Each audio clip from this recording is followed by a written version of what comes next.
Ya baik, kita akan masuk di dalam pemberitaan firman Tuhan. Saya tidak melanjutkan eksposisi Rut pada minggu ini, tetapi sebagaimana tadi diumumkan di awal, ini adalah minggu Paskah yang ketiga. Kita akan merenungkan salah satu narasi kebangkitan atau narasi Paskah di dalam Injil Yohanes. Tetapi sebelum itu mari kita masuk di dalam doa. Bapa di dalam surga, kami bersyukur untuk kesempatan kami beribadah. Sebentar kami akan mendengar firman Tuhan. Kiranya Engkau boleh membawa firman yang sudah dipersiapkan oleh hamba-Mu berbicara kepada yang mendengar, juga kepada hamba-Mu sendiri. Dan firman Tuhan yang boleh kami baca dan renungkan nanti boleh menegur kami, mengkoreksi kami, dan mempertumbuhkan kami di dalam kasih kepada Engkau ya Tuhan. Di dalam nama Tuhan Yesus kami berdoa dan mengucap syukur. Amin. Bapak Ibu Saudara sekalian, cerita Paskah dipenuhi dengan kisah Tuhan Yesus yang setelah bangkit itu pergi ke dalam perjalanan demi perjalanan. Apa yang dilakukan Tuhan Yesus ketika ia bangkit pada hari yang ketiga? Oh puji Tuhan, Tuhan Yesus bangkit. Dan yang dilakukan oleh Tuhan berbeda dengan apa yang dilakukan manusia pada umumnya. Dia pergi mengunjungi banyak orang, bukan orang-orang besar yang kuat yang kemudian dia kumpulkan menjadi satu pasukan untuk serang Roma, enggak. Tuhan Yesus menghabiskan 40 hari sisa hidupnya di dalam dunia ini pergi ke dalam perjalanan mengunjungi orang-orang yang broken. Orang-orang yang hancur, orang-orang yang penuh duka, orang-orang yang putus asa, orang-orang yang ada di dalam keraguan, orang-orang yang kembali kepada pekerjaannya yang lampau meninggalkan Tuhan Yesus. Tuhan Yesus yang mati menjadi sejarah bagi banyak orang, tetapi orang-orang itu yang sudah terserak, itulah yang Tuhan Yesus kunjungi di dalam cerita Paskah. Jadi ketika kita bertanya apa makna Paskah adalah Tuhan Yesus yang bangkit mengunjungi orang-orang broken seperti Anda dan saya. Bapak Ibu bisa melihat di dalam narasi-narasi kebangkitan di 4 Injil, misalnya Tuhan Yesus pergi mengunjungi perempuan yang pergi ke kubur. Keotik. Perempuan itu menangis, berduka, dan seterusnya. Dan Tuhan Yesus mengunjungi wanita itu. Maria Magdalena. Tuhan Yesus mengunjungi misalnya 2 orang random disciple yang pergi ke Emmaus. 2 orang yang satu dicatat namanya, satu tidak di dalam Lukas 24. 2 orang yang pergi ke Emmaus kabur. Setelah dengar testimoni wanita, mereka menjadi mungkin ketakutan dan seterusnya. Pergi ke Emmaus meninggalkan murid-murid yang lain. Dan Tuhan mengunjungi 2 orang itu. Bukan 11 rasul, 2 murid yang lain. Tuhan mengunjungi juga misalnya murid-murid di Yerusalem yang bersembunyi di kamar atas itu, yang bersembunyi di ruangan itu. Murid-murid yang ketakutan, Bapak Ibu sekalian, yang ngumpet di dalam satu ruangan tertutup. Tuhan Yesus kunjungi mereka. Tuhan Yesus kunjungi di dalam Yohanes 20 misalnya Thomas yang ragu-ragu. Thomas yang perlu bukti melihat sendiri dengan mata dia. Luka kebangkitan Tuhan Yesus itu. Dan Tuhan kunjungi Thomas. Tuhan Yesus kunjungi bahkan kalau kita tarik terus sampai amanat agung di dalam Matius 28 ayat 17. Mungkin Bapak Ibu sering lewatkan bagian ini. Amanat agung 28 ayat 17 di dalam kitab Matius. Orang-orang yang mengiring Yesus, yang menyembah dia. Juga di antara mereka orang yang ragu-ragu ada di sana. Di dalam amanat agung.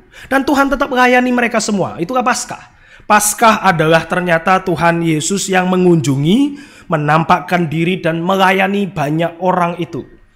Alih-alih mungkin kita mengharapkan, oh Tuhan Yesus bangun pasukan. Yang sebelumnya murid udah terkocar-kacir, yang ketakutan, yang ragu, yang ngumpet dan seterusnya, buang saja. Bikin yang baru, kelompok yang berani mati. Yang berotot besar, membawa pedang, dan kemudian serang itu istana misalnya Pontius Pilatus. Ternyata enggak. 40 hari Tuhan Yesus itu shepherding, menggembalakan itu orang-orang broken yang terserak. Dan di antara banyak kisah Paskah yang luar biasa besar itu ada satu perjumpaan dan perbincangan legendaris yang dicatat oleh Yohanes.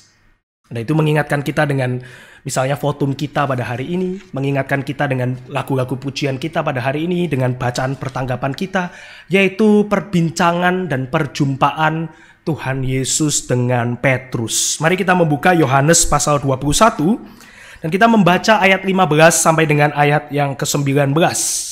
Yohanes pasal 21 ayat 15 sampai dengan ayat ke-19. LAI memberikan judul sangat baik, Gembalakanlah domba-dombaku. Saya akan membacakan ayat yang ganjil dan Bapak Ibu bertanggapan dengan saya di dalam ayat yang genap. Demikian firman Tuhan. Yohanes pasal 21 ayat 15. Sesudah sarapan Yesus berkata kepada Simon Petrus, "Simon anak Yohanes, apakah engkau mengasihi aku lebih daripada mereka ini?" Jawab Petrus kepadanya, "Benar Tuhan, Engkau tahu bahwa aku mengasihi Engkau." Kata Yesus kepadanya, "Gembalakanlah domba-dombaku." Ayat 16.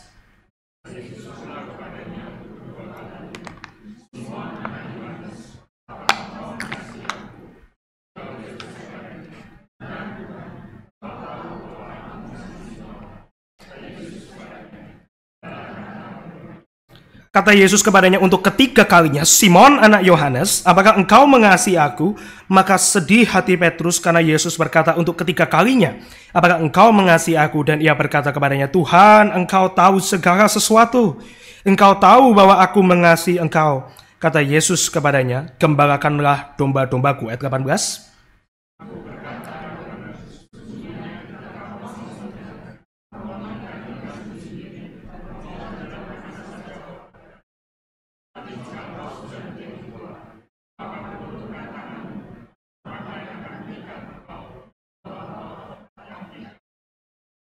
Dan hal ini dikatakannya untuk menyatakan bagaimana Petrus akan mati dan memuliakan Allah.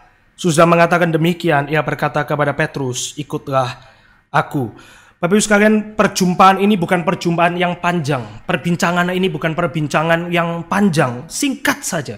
Tetapi perbincangan antara Tuhan Yesus dan Petrus adalah perbincangan yang legendaris.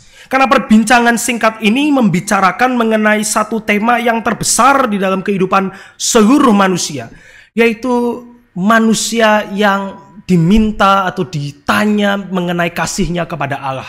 Tidak ada pertanyaan yang lebih besar selain pertanyaan yang Tuhan Yesus tanyakan kepada Simon Petrus. "Apakah engkau mengasihi aku?"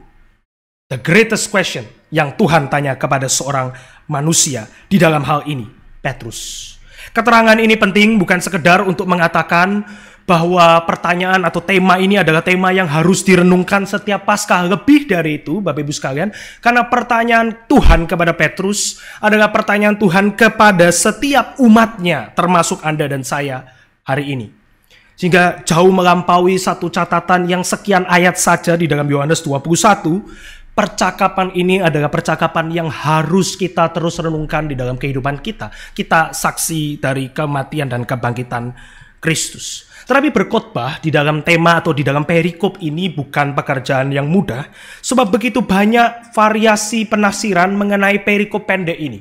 Ada banyak orang menafsirkan berbeda-beda, dan itu menjadi satu kesaksian betapa dalamnya dan besarnya firman Tuhan yang kita renungkan. Terus menerus digali dan kita menemukan kekayaannya. Itulah Yohanes 21 di dalam perikop sekian ayat ini saja. Dan menarik Bapak Ibu sekalian, kalau kita memperhatikan di dalam perikop ini ada sebuah keterangan yang kalau kita baca sekilas kita akan melewatkannya dengan mudah. Di dalam Yohanes 21 ayat 15, perikop ini dibuka dengan satu keterangan sesudah sarapan. Yesus berkata kepada Simon Petrus sesudah sarapan. Ini penting bukan sekedar untuk mengatakan, "Oh, habis makan kenyang bisa ngobrol santai," atau sekedar mengatakan bahwa "Oh, mereka baru bersekutu dengan makan roti dan ikan" di dalam perikop sebelumnya. Tetapi keterangan sesudah sarapan ini penting sebab keterangan ini berkaitan dengan satu hal yang kita sebut sebagai misteri kebangkitan dari Tuhan Yesus. Di dalam perikop sebelumnya, di dalam perikop persis di atas bagian ini, maka yang dilakukan oleh Tuhan Yesus adalah dia mengunjungi. Tadi saya mengatakan bahwa setiap kali Tuhan Yesus bangkit dan mengunjungi, dia pergi kepada murid-muridnya. Perikop sebelumnya adalah menunjukkan bahwa Tuhan Yesus baru saja mengunjungi 7 orang murid, mungkin lebih yang tidak dicatat, yang melakukan satu pekerjaan menjala ikan di Danau Tiberias, termasuk Petrus. Nah, di dalam setiap kunjungan Paskah, something magical happen. Tuhan Yesus baru saja melayani 7 orang murid, mungkin lebih yang lain, di pinggir Danau Tiberias itu, termasuk Petrus. Atau lebih tepatnya, berarti sesudah sarapan bukan sekedar mereka baru saja makan dan kenyang, tetapi sesudah sarapan berarti Tuhan Yesus baru saja melayani mereka. Di dalam setiap narasi kebangkitan, Bapak Ibu sekalian, ada satu hal yang misterius yang terjadi di hampir setiap pertemuan Tuhan Yesus, yaitu secara misterius, kita tidak tahu secara detail mengapa atau bagaimana caranya, tetapi Tuhan Yesus ketika mengunjungi murid itu, mereka tidak langsung bisa melihat dan mengenali Tuhan Yesus.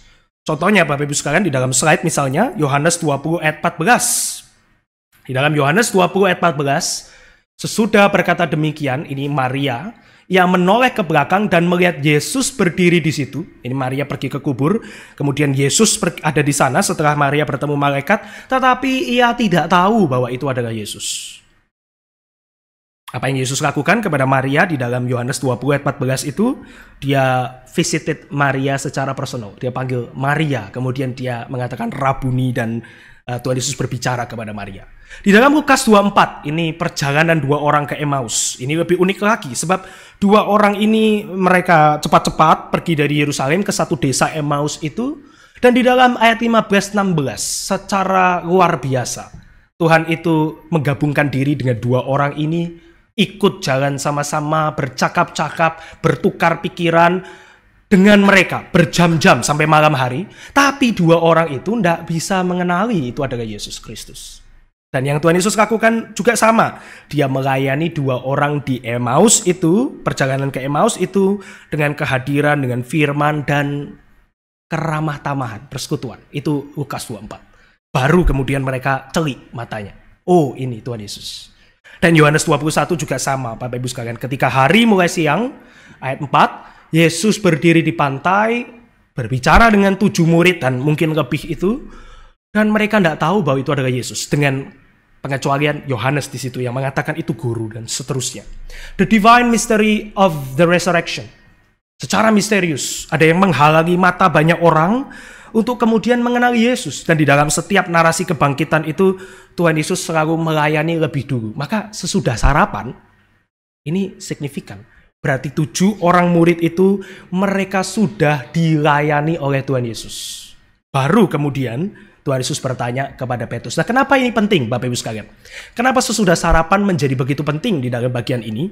Karena pertanyaan Tuhan Yesus kepada Petrus, apakah engkau mengasihi aku? Tidak mungkin ditanyakan dan tidak mungkin dijawab tanpa Petrus sudah dilayani oleh Tuhan Yesus. Bapak Ibu tahu di dalam pengakuan iman kita ya, bukan pengakuan iman rasuli, tapi kita meyakini di dalam iman kita bahwa Tuhan selalu mengasihi orang berdosa lebih dulu, begitu kan ya? Tidak mungkin manusia berdosa mengasihi Allah tanpa Allah mengasihi manusia. Dan pertanyaan ini tanpa Tuhan Yesus melayani Petrus adalah pertanyaan yang impossible untuk dijawab. Manusia berdosa sampai kapanpun tidak akan mengasihi Tuhan. Tetapi sesudah sarapan, sesudah Yesus melayani Simon, Petrus, dan murid-murid di sana, pertanyaan ini bisa dijawab oleh Petrus. Dan itu satu hal yang kita harus perhatikan lebih dulu. Nah, kalau Bapak Ibu melihat di dalam Yohanes 21, sebelum ayat 15 ini, ayat 1-14, maka itu adalah satu scene yang melibatkan banyak orang di pinggir danau. Mereka adalah orang-orang yang melaut, menjaga ikan, dan seterusnya. Kemudian Tuhan panggil, bersekutu bersama, ramah tamah dengan Tuhan Yesus. Dan tiba-tiba Yohanes itu seperti film ya. Orang banyak kemudian zoom in kepada 2 orang. Itu Tuhan Yesus yang out of nowhere bertanya kepada Petrus. Intim, personal. 2 orang. Mungkin yang lain ada di pinggiran, di latar belakang dari layar itu, menyaksikan percakapan 2 orang ini. Dan percakapan ini adalah percakapan yang intim tetapi juga awkward, Bapak Ibu sekalian. Canggung. Sebab tiba-tiba Tuhan Yesus bertanya kepada Petrus, Simon anak Yohanes, apakah engkau mengasihi aku lebih dari mereka ini? Petrus menjawab, benar Tuhan, engkau tahu bahwa aku mengasihi engkau. Kata Yesus kepadanya, gembalakanlah domba-dombaku. Tidak selesai. Ada kali yang kedua, ada kali yang ketiga. Awkward. Orang-orang banyak itu menyaksikan dan canggung di sana. Banyak penafsir sepakat bahwa interaksi ini mengingatkan Petrus dan seluruh pembaca, baik yang pada saat itu secara fisik ada di pinggir danau, maupun kita pada hari ini, tentang penyangkalan Petrus yang juga 3 kali, Bapak Ibu sekalian. Penyangkalan Petrus yang juga 3 kali. Bahkan Yohanes ini ya, ini seorang master storytelling. Dia mengatakan membuat satu paralel. Coba perhatikan Yohanes 18 ayat 18. Di dalam slide Yohanes 18 ayat 18, sementara itu hamba-hamba dan penjaga bait Allah memasang api arang. Dingin, penjaga bikin api arang, menghangatkan diri di situ. Petrus berdiam bersama dengan mereka. Ini apa? Yohanes 18 adalah Petrus menyangkal Tuhan Yesus. Ada api arang. Di dalam Yohanes 21 ayat 9 muncul juga api arang. Ketika mereka tiba di darat, mereka melihat api arang dan di atasnya ikan dan roti. Oh, paralel.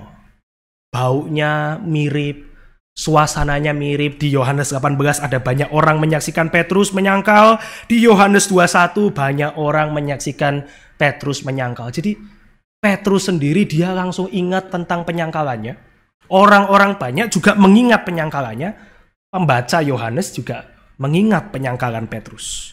Sudah bisa bayangkan ya, audiens di pinggir itu mereka habis makan roti, makan ikan bersekutu, tiba-tiba ada percakapan itu. Party pooper, itu ya, merusak pesta. Karena tiba-tiba suasananya berubah. Tadinya hangat, oh bersekutu ya, seneng ya, tiba-tiba bicara begitu berat. Dan mereka mungkin mati gaya di situ.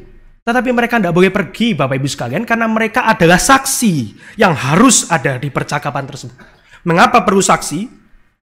Karena perikop ini ditulis bukan bicara pengampunan Tuhan secara personal kepada Petrus.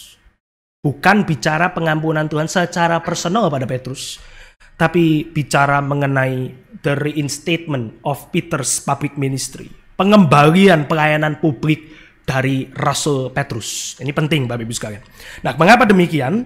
Karena sebetulnya Alkitab mencatat dua bagian firman Tuhan yang mengatakan bahwa Tuhan menampakkan diri kepada Petrus sesudah kebangkitannya, tetapi tidak dicatat isinya. Dalam 1 Korintus 15 ayat 5 misalnya.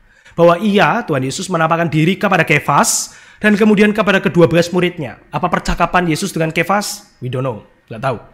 Di dalam Lukas 24 ayat 34, kata mereka itu sesungguhnya Tuhan telah bangkit dan menampakkan diri kepada Simon. Apa perbincangannya? Nggak tahu.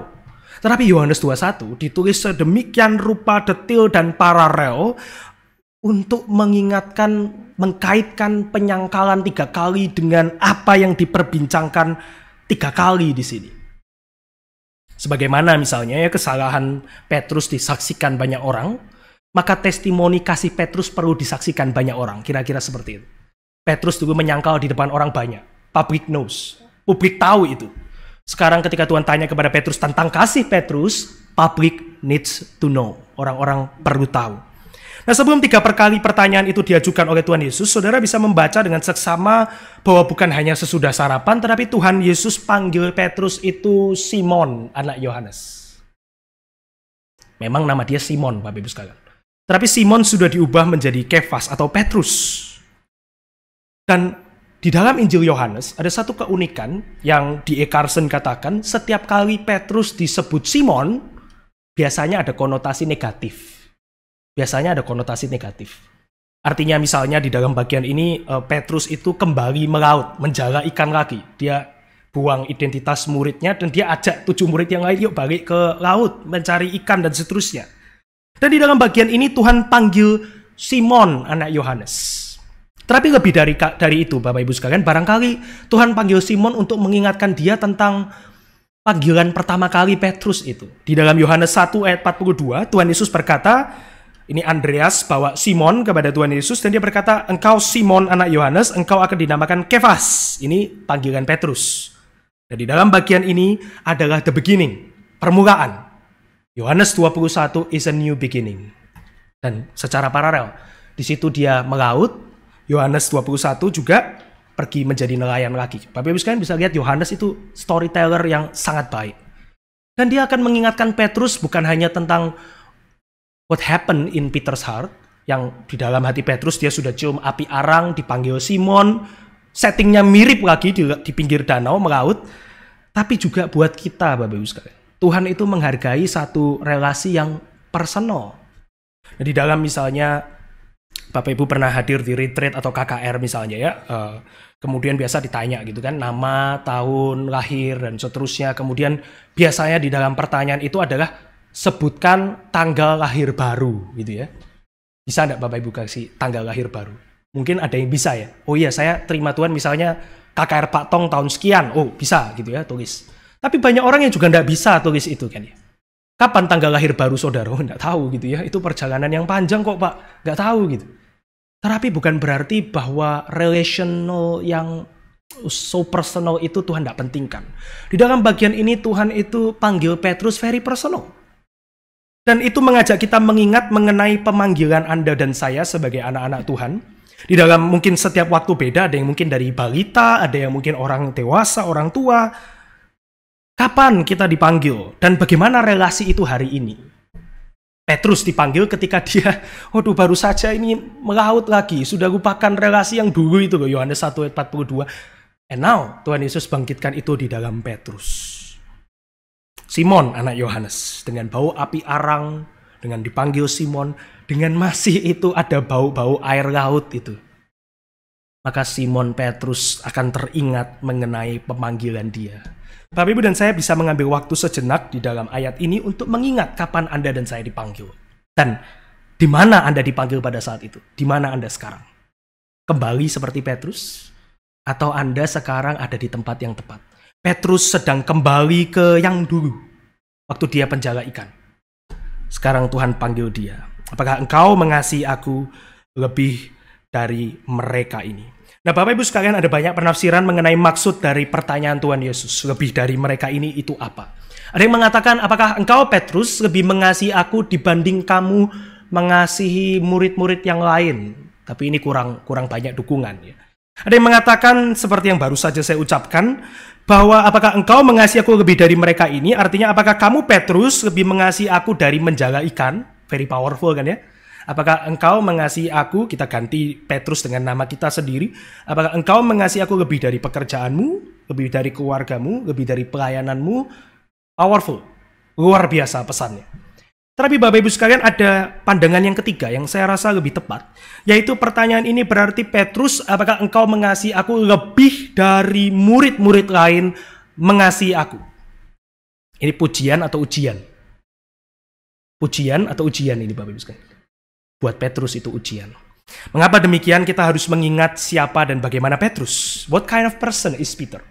Petrus adalah seorang yang kerap bermegah secara rohani. Di dalam Injil Yohanes saja, Yohanes 13 ayat 8 misalnya, ketika Tuhan Yesus membasuh kaki murid-murid, Petrus mengatakan kepada dia, engkau tidak akan membasuh kakiku sampai selama-lamanya. Kelihatannya rohani sekali. Petrus, di depan banyak orang, murid-murid yang lain menerima Tuhan Yesus melayani mereka, membasuh kaki mereka. Petrus langsung stop. No, ya, aku paling tahu ini. Tuhan, kamu tidak boleh basuh kakiku. Tidak boleh, itu hina, itu rendah. Tidak boleh, aku paling mengerti. Tapi Tuhan Yesus katakan apa di situ?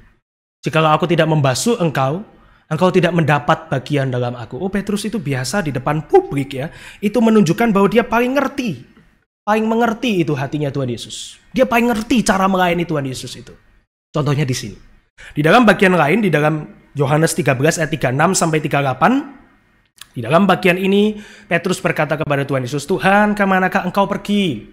Ke tempat aku pergi, engkau tidak dapat mengikut aku. Ayat 37, Petrus katakan, Tuhan, mengapa engkau tidak dapat mengikut engkau? Aku akan memberikan nyawaku bagimu. Rohani, luar biasa. Murid yang lain ada yang mengatakan demikian. Petrus, I know, aku akan kasih nyawaku untuk engkau. Tapi Tuhan Yesus berkata apa? Nyawamu akan kau berikan bagiku? Sebelum ayam berkokok 3 kali, engkau akan menyangkal. Mana yang benar? Petrus atau Yesus? Yesus yang benar di dalam bagian itu. Dan di dalam waktu yang lain juga sama disaksikan murid-murid yang lain, disaksikan publik. Di dalam Yohanes 18 ayat 10, apa yang dilakukan si Petrus itu? Dia mengundus pedang atau pisau dan kemudian dia menetakkan hamba imam besar. Telinga itu putus. Nama hamba itu Malkus. Secara publik, Petrus biasa mengatakan apa? Baik mengatakan atau melakukan, I know I love you, gitu ya. Aku tahu aku mengasihi engkau lebih dari murid yang lain, Tuhan. Itu Petrus. Inilah Simon. Maka ketika Tuhan Yesus berkata di dalam bagian ini, setelah dia menyangkal, setelah dia kembali menjadi nelayan, apakah engkau mengasihi aku lebih dari murid-murid yang lain? What do you think, Peter? Petrus itu seperti ditanya oleh Tuhan, sungguhkah demikian? Benarkah seperti yang kamu katakan selama ini? That you know better? That you love me better? You yang suka sombong mengenai kasihmu, ketaatanmu, keberanianmu, apa hasilnya balik jadi nelayan? Apakah hasilnya menyangkal dan bersembunyi, lari, mengikuti dari jauh? Apakah hasilnya bahkan ketika kamu berani pun keberanianmu ngawur, potong kuping? Itulah Petrus, Bapak Ibu sekalian. Maka Petrus ibarat seorang di depan cermin sekarang. Cermin itu adalah pertanyaan Yesus kepada Petrus. Berkacalah di depan cermin. Benar enggak sesuai yang kamu biasanya katakan di dalam Yohanes 13, di dalam Yohanes 18, dan seterusnya. Tuhan Yesus tahu hati Petrus, Bapak Ibu sekalian. Tapi dia mau Petrus mengerti hatinya sendiri. Tuhan Yesus tahu hati Petrus. Tapi Petrus, kamu bagaimana? Masih melihat kepada hatimu yang dulu yang enggak beres? Atau yang bermasalah itu? Atau enggak? Bapak Ibu sekalian, di dalam Yohanes pasal 20, ketika Tuhan itu mengunjungi Thomas. Di manakah Thomas? Thomas itu sedang ragu-ragu, Thomas itu sedang doubtful bahwa Tuhan Yesus bangkit, dan Tuhan mengunjungi Thomas secara personal. Betul ya? Di dalam Yohanes 20. Thomas ragu-ragu, Tuhan datang kepada Thomas. Lebih daripada yang lain, dia tunjukkan itu semua kepada Thomas. Tuhan kunjungi Thomas secara personal. Di dalam bagian ini Tuhan juga kunjungi Petrus secara personal. Kalau Thomas masalahnya di dalam bukti, dia mau melihat itu. Di dalam bagian ini Tuhan kunjungi Petrus juga di mana problem Petrus. Problem Petrus apa? Bukan lihat tanda kebangkitan. Problem Petrus itu masalah hati.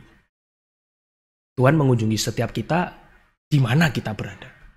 Where you are. Dan itu bisa macam-macam, setiap orang berbeda-beda, Bapak Ibu sekalian. Tetapi baik Thomas maupun Petrus, Yesus Kristus mengunjungi where you are right now. Dan saya merenungkan bagian ini cukup lama, Bapak Ibu sekalian. Mengapa Tuhan Yesus tidak tanya Petrus pertanyaan-pertanyaan yang lain? Misalnya Tuhan Yesus bisa tanya kepada Petrus, Petrus, kamu siap gak itu nanti khotbah di Yerusalem kepada ribuan orang? Make sense kan ya? Pentakosta. Kenapa Tuhan Yesus tidak tanya kepada Simon, kamu sekarang udah berani belum? Hah? Udah beneran belum? Make sense kan? Kenapa Tuhan Yesus tidak tanya, apakah kamu sudah pasti tidak nyangka lagi Simon? Lebih kontekstual. Tapi Tuhan Yesus tanya justru pertanyaan yang lebih berat. Apakah kamu mengasihi aku? Cukup satu pertanyaan ini mencakup everything that Peter is not. Oh, dia tidak mengasihi Tuhan. Di luar daripada anugerah Tuhan, Peter is seorang yang pilihannya cuma dua. Menyangkal dan ketakutan, atau potong kuping. Ngawur. Dan saya menyadari pertanyaan Tuhan begitu tepat, Bapak Ibu sekalian. Ulangan 6 ayat 5 misalnya mengatakan, kasihlah Tuhan Allahmu dengan segenap hatimu dan dengan segenap jiwamu dan dengan segenap kekuatanmu. Paling penting, love is better than all things. Dan Tuhan tanya itu kepada Petrus. Petrus yang biasa bermasalah dengan kasih, sekarang Tuhan uji hati Petrus. Tapi perhatikan jawaban Petrus.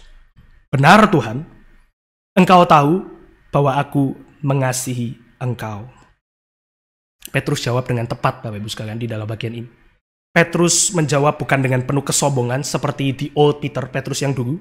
Petrus bukan jawab dengan merendah salah, oh iya ya Tuhan, ternyata mereka juga mengasihi Tuhan, ternyata saya tidak semengasihi Tuhan itu, tidak juga.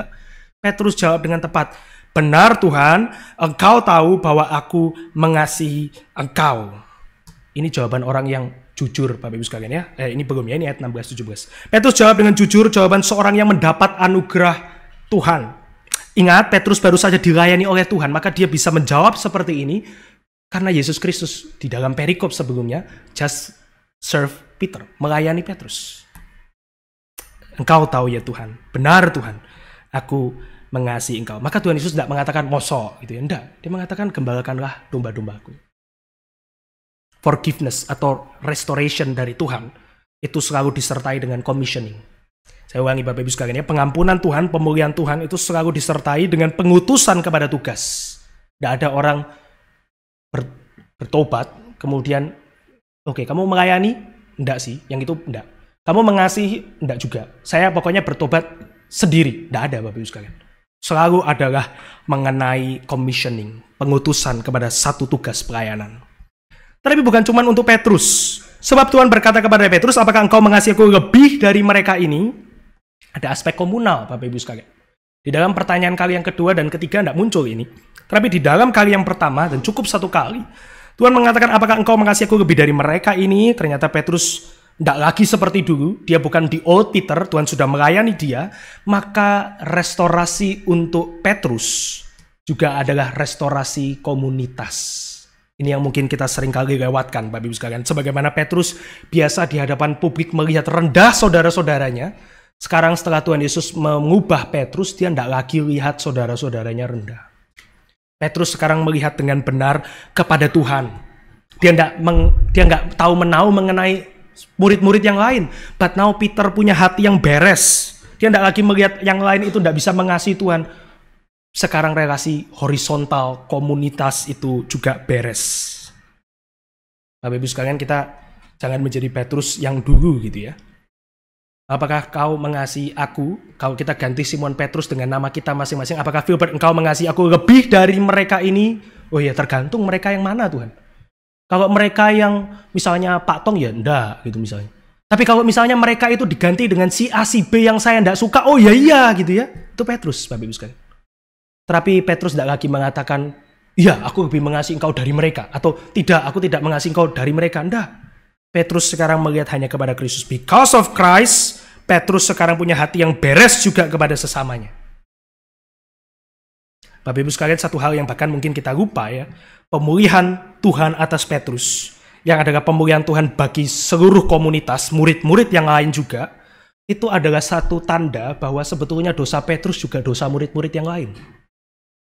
Ketika Petrus misalnya sombong, tadi Yohanes 13, Yohanes 18, murid-murid yang lain mungkin dalam hati, wah yang ini sombong. Begitu Petrus menyangkal, oh ternyata menyangkal, wah masih mending saya cuma lari nggak pakai menyangkal gitu. Murid-murid yang lain itu juga adalah Petrus, Bapak Ibu sekalian. Anda dan saya juga Petrus. Waktu Petrus potong telinga dari Malkus itu sama dengan kita. Lihat orang Farisi yang Tuhan Yesus kritik. Saya lebih baik dari pemungut cukai, saya lebih baik dari pelacur, saya lebih baik dari ini dan itu. Mungkin murid-murid yang lain tidak terucap karena lebih muda. Petrus secara tradisi lebih senior, lebih tua. Tapi hatinya sama. Dan itulah kita. We are Peter. Kita Petrus. Bukan Petrus yang sudah diubahkan. Kita Petrus yang dulu, Bapak Ibu sekalian. Petrus yang boasting di dalam hatinya. Terucap maupun tidak terucap, kita adalah Petrus. Dan pemulihan Tuhan buat Petrus adalah pemulihan Tuhan bagi seluruh komunitas. Jadi relasi vertikal itu dibereskan, yang horizontal juga dibereskan. Luar biasa.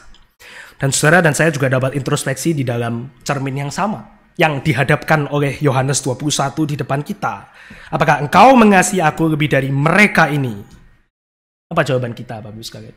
Merekanya silahkan diganti dengan orang paling menjengkelkan yang Anda ingat di pikiran Anda. Orangnya silahkan diganti dengan orang yang paling Anda tidak suka. Yakinkah saudara mengasihi Tuhan lebih daripada mereka?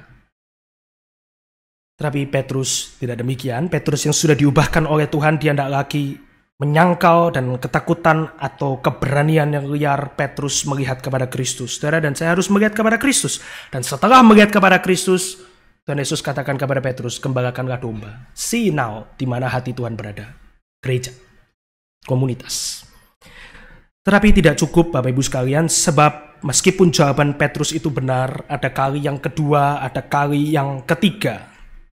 Di dalam ayat 16 itu sama persis, tetapi di dalam ayat 17 Tuhan Yesus berkata kepada Petrus yang ketiga kalinya, Simon anak Yohanes, apakah engkau mengasihi aku? Yohanes mencatat sedih hati Petrus, karena Yesus berkata untuk ketiga kalinya, apakah engkau mengasihi aku? Dan ia berkata, Tuhan engkau tahu segala sesuatu, engkau tahu bahwa aku mengasihi engkau. Kata Yesus kepadanya, gembalakanlah domba-dombaku. Mengapa jawaban Petrus itu sebetulnya sama kan? Dari ayat 15 sampai 17. Tapi kenapa perlu 3 kali? Ayat 17 memang paling jelas, tetapi esensinya sama.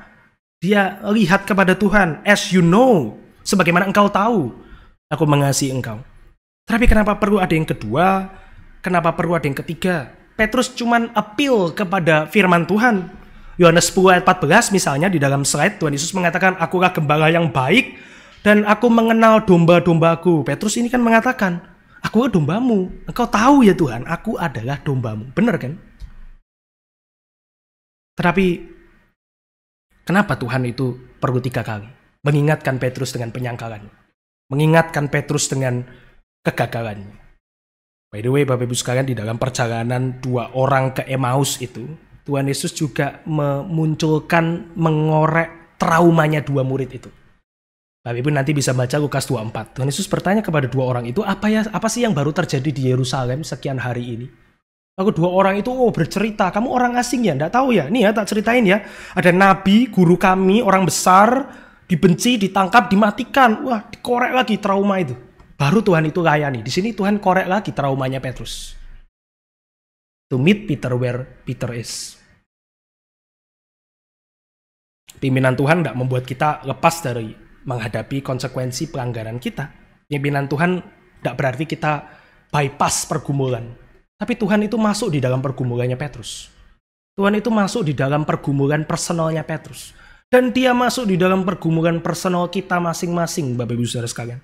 Di dalam pertumbuhan kita, dia masuk di mana kita berada. Dan dia bukan membuat kita, lompat pergumulan, langsung bertumbuh jadi orang yang dewasa rohani. Enggak. Dia bawa kita untuk, oke, let's go, walk that struggle bersama-sama. Apakah ini cuma menimbulkan kesulitan buat Petrus? Buat Yesus juga menimbulkan kesulitan. Mesti mengingat 3 kali disangkal oleh muridnya. Tetapi Tuhan Yesus berjalan dengan Petrus di dalam pergumulan tersebut. Tetapi mengapa perlu diulang 3 kali? Ada yang mengatakan, ini yang nggak tepat ya. Oh, mungkin Tuhan Yesus itu belum yakin sama Petrus. Sehingga dia mesti tanya lagi kali yang kedua, dia mesti tanya kali yang ketiga. Ini nggak tepat. Ada yang mengatakan bukan Tuhan Yesus yang perlu diyakinkan, tapi Petrusnya. Buat saya ini juga kurang tepat, Bapak Ibu sekalian. Ada yang menafsirkan begini. Dan mungkin Bapak Ibu familiar dengan ini, bahwa Tuhan Yesus itu turunkan standar kasih sampai ke level Petrus. Pernah dengar? 2 kali Tuhan Yesus tanya pakai agape, unconditional love. Tapi kali yang ketiga, dan by the way, setiap kali Tuhan Yesus tanya kepada Petrus agape, Petrus jawabnya philia, brotherly love. Kali yang ketiga Tuhan Yesus tanya pakai philia, turun standarnya ke level Petrus. Mungkin Bapak Ibu pernah mendengar ini, dan banyak yang mendukung ya. Sebetulnya pandangan mengenai kasih yang berurutan itu, agape, kemudian philia, storge, dan eros. Agape itu unconditional love, philia itu brotherly love, kemudian storge itu kasih family, eros itu kasih romantis. Itu diurutkan oleh seorang Lutheran bernama Anders Nygren. Seorang pendeta Lutheran, cukup lama. Dan kita familiar dengan itu. Ada tempatnya penafsiran itu, Bapak Ibu sekalian. Sebab memang kasih Allah sering menggunakan kata agape.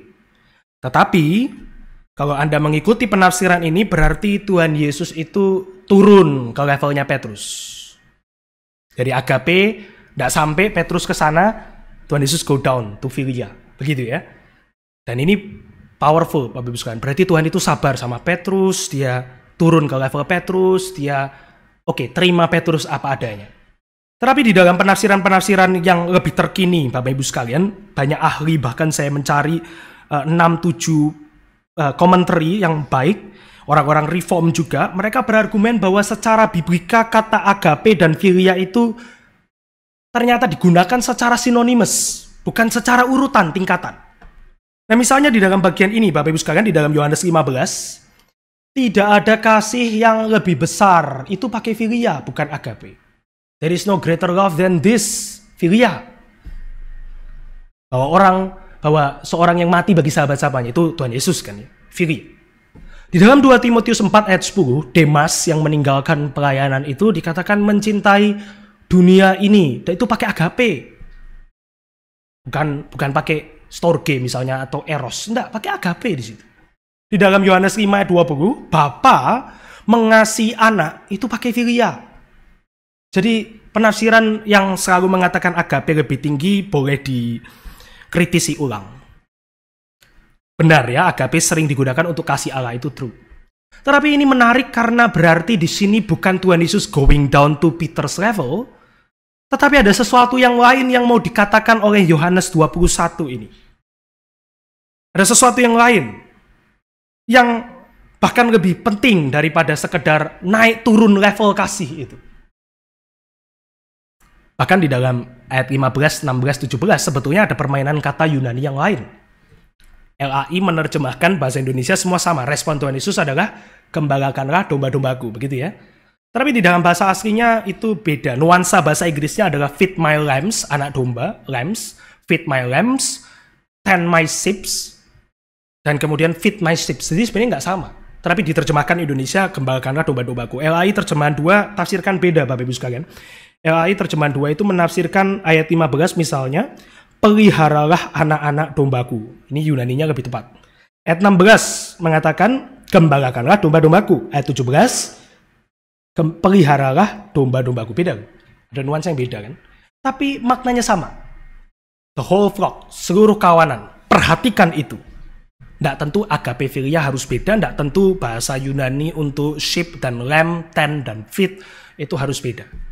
Jadi apa ya yang mau disampaikan oleh Yohanes? D.A. Carson, Herman Ridderbos, Kontenberger semua sepakat fokus daripada narasi ini adalah supaya Petrus memperhatikan 3 kali juga final, gembalakanlah domba-dombaku. Simple but very deep. Dia mengatakan di dalam praktik timur kuno, mengulang suatu perkara 3 kali mengatakan finalitas dan pentingnya perkara tersebut. Gembalakanlah domba-dombaku ini fokus daripada Yohanes 21. Menggembalakan, bukan karakter rasul, Bapak Ibu sekalian. Menggembalakan itu seluruh saksi Kristus. Caring for the flock, itu panggilan seluruh saksi Kristus. Menggembalakan sebagaimana Allah adalah gembala, itu fokus dari seluruh saksi Kristus. Maka 3 kali respon Tuhan Yesus mau menekankan, this is the truth of Christianity. Kebenaran kekristenan. Bahwa engkau mengasihi Kristus dan menggembalakan domba-domba Kristus. 3 kali. Final. Inilah kebenarannya. That you love Christ and you tend the sheep. Bukti dan tanda seorang mengasihi Kristus adalah menggembalakan domba. Tuhan Yesus mau Petrus dan seluruh saksi di dalam Yohanes 21 dan Anda dan saya untuk sekarang berkaca pada cermin pertanyaan Tuhan Yesus, apakah engkau mengasihi aku? Di dalam anugerah Tuhan kita akan mengatakan, ya Tuhan, sebagaimana engkau tahu aku mengasihi engkau. Dan kemudian Tuhan mau bawa kita, oke, sekarang lihat apa yang aku kasihi. Apa yang Tuhan Yesus kasih? Domba-domba. Potum kita, gembala yang baik. Bahkan dia mati bagi domba-dombanya. Tuhan mau kita melihat di mana hati kita berada, dan kemudian melihat kepada dia, dan sekarang melihat kepada hati Tuhan, yaitu domba-dombanya. Kita berkaca. Kita sampai mana Bapak Ibu sekalian? Kita berkaca kepada Tuhan, selesai di depan cermin, tapi tidak bisa melihat kepada Kristus, atau kemudian kita bisa melihat kepada Kristus. Oke, kita melihat kepada Kristus, lalu kita bisa melihat apa yang Kristus perhatikan atau tidak. Tuhan mau Petrus 3 kali bahkan. Oke, you said that you love me, feed my sheep. Gembalakanlah domba-dombaku. Be the shepherd. Seperti Petrus mengatakan, Christ is the chief shepherd di dalam bacaan pertanggapan kitab kita tadi, 1 Petrus. Mudah? Jelas enggak, Bapak Ibu sekalian. Sebab ayat 18 dan 19, Tuhan Yesus menunjukkan pada Petrus apa yang menantikan Petrus di depan mata. Apakah itu yang menantikan Petrus di depan mata? Salib. Ayat 18. Engkau akan mengulurkan tanganmu dan orang lain akan mengikat engkau membawa ke tempat yang tidak kau kehendaki. Tradisi mencatat Petrus mati disalibkan, Bapak Ibu sekalian. Dan by the way, di dalam Yohanes 13 tadi Tuhan Yesus mengatakan, ke tempat aku pergi engkau tidak bisa menemuiku, tetapi kelak engkau akan menemuiku. Salib. So, Tuhan mengatakan pada Petrus, simple. Engkau mengasihi aku Petrus, oke, gembalakanlah domba-dombaku, dan kamu taat sekarang, tidak balik jadi penjala ikan, kamu akan menuju kepada your own cross. Anda dan saya juga sama, Bapak Ibu sekalian. Philbert dan semua nama Bapak Ibu sekalian. Engkau mengasihi aku, feed my sheep, dan engkau harus pikul salibmu masing-masing. Pick up the cross, your cross. Dan ini begitu dalam, Bapak Ibu sekalian. Di ayat 19, Yohanes memberikan hint lebih jelas. Ini bicara tentang apa yang akan terjadi kepada Petrus di dalam kematiannya. To glorify the Lord. Tetapi Petrus, dia tidak kembali. Oh, kalau gitu tidak jadi wis. Tidak. Now, di dalam anugerah Tuhan, dia tidak sangkal lagi. Dia tidak potong telinga lagi. Tetapi dia mengikuti teladan Kristus. Ini bacaan pertanggapan kita tadi. Oh, amazing, Bapak Ibu sekalian. Wonderful. Karena Tuhan Yesus di dalam ayat 19 mengatakan kepada Petrus, follow me. Dan Petrus itu pergi mengikuti dia. Kali ini, for real. Bukan bercanda lagi. Bukan pura-pura lagi. Bukan sementara lagi. Tapi Petrus benar dia akan pergi mengikuti Tuhan. Dan kemudian dia akan mati disalibkan. Simon, anak Yohanes, apakah engkau mengasihi aku? Gembalakanlah domba-dombaku. Pertanyaan terakhir, Bapak Ibu sekalian. Apakah Petrus cocok untuk pekerjaan ini? Oh, kita sekarang sudah menyaksikan Petrus yang dicatat sedemikian rupa, menuliskan kitab Petrus, melayani, dicatat sejarah, mati disalibkan, tentu kita mengatakan cocok. Oke, kita ganti pertanyaannya. Apakah Anda dan saya cocok untuk pekerjaan ini? To fit the ships. Saudara tanya kepada diri Anda masing-masing, apakah saya cocok ya kalau Tuhan mengatakan kepada saya sekarang ya, Filbert ya, gembalakanlah domba-dombaku. Oh, kita akan mengatakan, oh tentu tidak lah ya. Masa kita mengatakan cocok sih? Tapi saya kasih tahu kepada Bapak Ibu satu hal, bahwa ternyata tidak penting apakah saudara dan saya cocok untuk pekerjaan itu. Tidak penting apakah saudara dan saya cocok untuk menggembalakan domba. Sebab tidak ada yang cocok. Mau Anda atau saya, mau Petrus atau Yohanes, tidak ada yang cocok untuk melayani dan menggembalakan domba.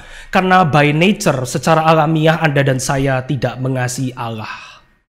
Tetapi ini kabar baik melalui terang Injil, bahwa melalui anugerah Bapa di dalam iman kepada Kristus dan pengudusan Roh Kudus, then you and I can be like Peter. Anda dan saya bisa menjadi seperti Petrus, yang juga tidak cocok, tidak sempurna, yang penuh kegagalan, tetapi diubahkan untuk melayani Tuhan. Jadi pertanyaannya bukan apakah engkau mengasihi aku, by grace or not by grace. Di dalam anugerah Allah, aku mengasihi engkau Tuhan. By your grace. Now be the shepherd. Perhatikan di mana hati Allah berada. Sebab Tuhan menemui Petrus dan mengarahkan Petrus kepada panggilannya. Tuhan juga menemui Anda dan saya dan mengarahkan kita kepada panggilan kita masing-masing. Memikul salib kita masing-masing, melalui anugerah Allah kita mengerjakan itu semua.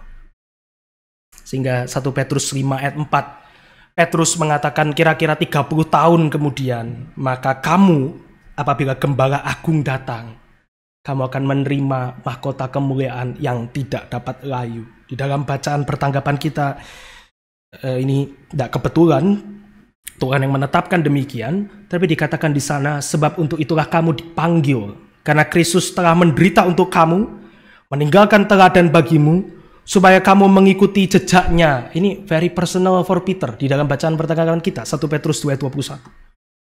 Kemudian Petrus menjelaskan tentang Yesus Kristus. Ia tidak berbuat dosa, ia dicaci maki, ia tidak membalas. Siapa yang membalas? The old Peter, yang memotong telinga. Tetapi Petrus sekarang di dalam bagian ini melihat kepada Yesus, 1 Petrus 2:22-23. Dan apa yang Petrus katakan? Ia sendiri telah memikul dosa kita di dalam tubuhnya di kayu salib, supaya kita yang telah mati terhadap dosa hidup untuk kebenaran. Oleh karena figur-figurnya menyembuhkan. Sebab dahulu kamu sesat seperti domba. Siapa yang sesat seperti domba? The old Peter. Tetapi sekarang kamu telah kembali kepada gembala dan pemelihara jiwamu. Petrus itu totally change. Apakah Anda dan saya juga diubahkan? Adalah pertanyaan yang kita harus bawa di dalam anugerah Tuhan. Kita kembali kepada Tuhan. Mari kita berdoa. Bapa di dalam surga, kami bersyukur kepada Tuhan untuk satu firman di dalam masa Paskah. 3 minggu kami boleh menikmati, mengingat kebangkitan Tuhan. Dan kiranya Tuhan kami boleh setia seperti Petrus yang Tuhan ubahkan. Kami boleh setia menjadi saksi kematian dan kebangkitan Kristus. Di hadapan cermin yang sama, kiranya kami menjawab berdasarkan anugerah Tuhan. Dan kiranya Tuhan terus ubahkan hati kami yang seperti batu menjadi hati yang seperti daging, yang siap untuk dibentuk oleh Tuhan. Dalam nama Tuhan Yesus kami berdoa dan mengucap syukur. Amin.